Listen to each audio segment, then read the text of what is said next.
चावल, तुम्हारे बिना मेरी लाइफ बिल्कुल अकेली है। और तुम्हारे बिना मेरी प्लेट अधूरी है। हम दोनों हमेशा साथ रहेंगे, दाल चावल forever. Promise? Life time promise. અલે એ લાઈફ ટાઈમ પ્રોમિસ વાળી પેલા દાનને હરખી રીતે પકડ ને કઠોળ રહી જાય। दाल, मैं काम पे जा रहा हूँ, शाम को जल्दी वापस ठीक है, आऊंगा। मैं तुम्हारा फेवरेट तड़का लगाकर वेट करूंगी। Love you too. બોલો આટલા વેતના છે ને કોમે ઉપડ્યા છે।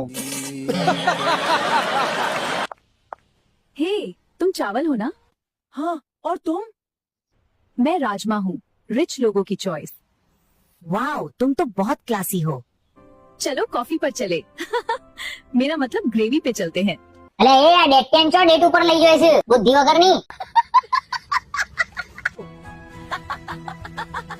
अभी चावल आते ही होंगे। અરે હું આતે ही होंगे એ ડેટ તો પેલી રાજમા જોડે નાહી ગયો। જો તારી ઇન્સ્ટાગ્રામ સ્ટોરી ચેક કર।